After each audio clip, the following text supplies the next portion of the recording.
अहम ब्रह्मास्मि, अहम ब्रह्मास्मि, अहम ब्रह्मास्मि, अहम ब्रह्मास्मि, अहम ब्रह्मास्मि।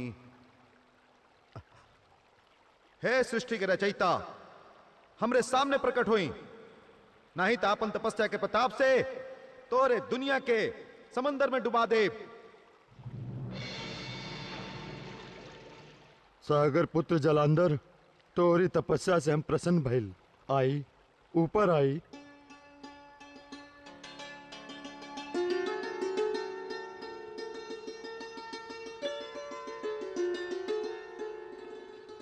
जलांधर, तोरा से हम प्रसन्न भइल। मांगा, वरदान मांगा। सृष्टि के रचयिता, वरदान देवे के पहले सोच ली, कहीं बाद में पछतावा ना होखे।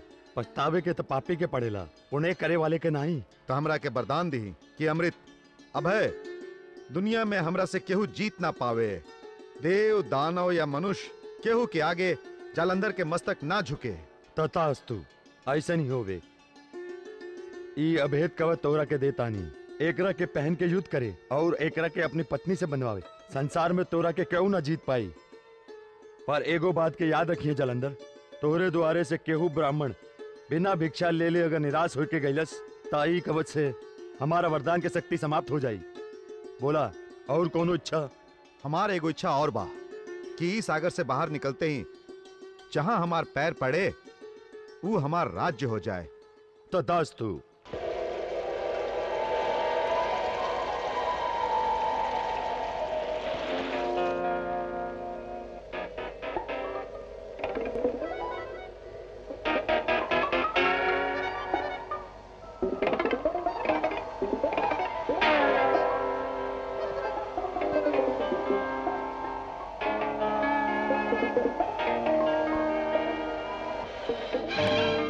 ऋषि दुर्वासा जौन श्राप दिले रहन, उनकर बात पूरे जगत में फैल गई। जी हाँ राजन, राजकुमार राजकुमारी के ब्याह के प्रस्ताव ठुकरा देलस। तोहरा के का जवाब मिलल? जैसन दुर्वासा के श्राप के पता चलल, ओकरा मुंह से चीख निकल गई राजन। और तोहरा के का जवाब मिलल?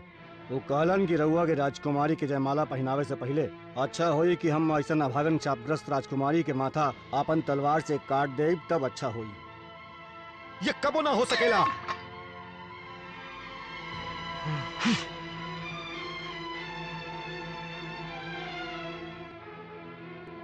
नारायण नारायण। प्रणाम मुनिवर। कल्याण हो। मथुरा नरेश, केहू के मुँह मुआवे से ऋषियन के श्राप के उपाय नहीं खे होत। तो रहुए बताई देवर्षि कि दुर्वासा के श्राप से बचे के कोनो उपाय बा कि ना? उपाय एगो हवे राजन। तब बोली मुनिवर, राउर बतावल उपाय हमने वृंदा लागी वरदान हो की देवर्षि। ऋषि के श्राप से बचे के खातिर देवता लोगन के सम्मान जरूरी बा। विश्वव्यापी देवादि देव इंद्र के साथे आपन बिटिया का संबंध जोड़ दें। अगर हमरे ऐसा करे से हमरी बिटिया के श्राप खत्म हो जाई तो इस संबंध हमरा के स्वीकार बा। पर पिताजी, ई रिश्ता हमरा के मंजूर नहीं खे।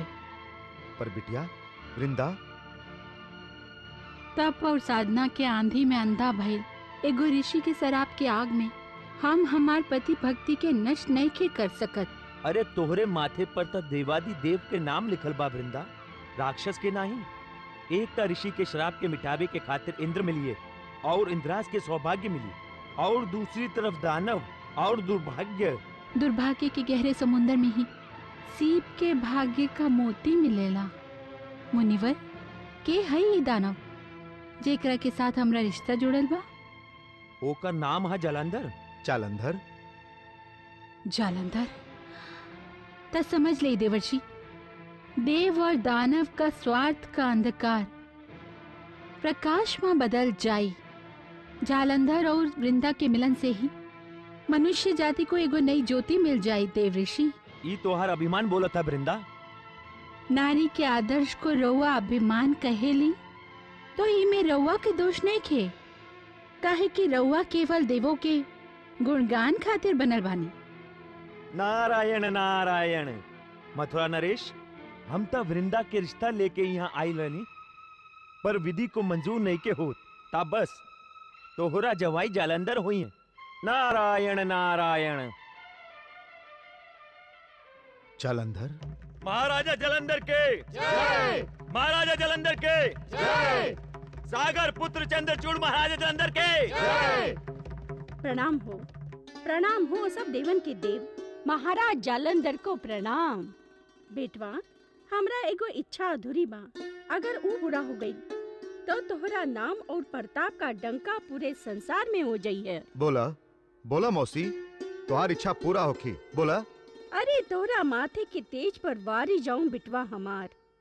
इच्छा एगो यही है कि ई राज सिंहासन की शोभा बढ़ावे के खातिर एगो रानी या पटरानी। महाराज, शुभ समय मौसी के मुंह से ये बात निकलल बा। ए पुरोहित, तोरा ई हिम्मत हो गई कि तू हमका मौसी कहत बाड़ा? अरे हमरा के केहू एरा गेरा मौसी नहीं के कह सकेला, बुझला? मौसी केकरा के? राजा जलंधर के। तो ठीक बा, पर पुरोहित सुनल, रानी कैसन होके चाहिए? जैसन शंकर के साथ पार्वती के जोड़ी बा और जैसन इंद्र के साथ इंद्राणी के जोड़ी बा, ऐसन कौन राजकुमारी? अरे ऐसन राजकुमारी के देवन की देवियां भी राजकुमारी के सामने दासी लागेला, दासी। ऐसन रानी। बोला पुरोहित जी, ऐसन कन्या कहवा और कब मिली? महाराज, ऐसन कन्या एक ही है, मथुरा नरेश राजा काल नेमी के कन्या वृंदा। वृंदा?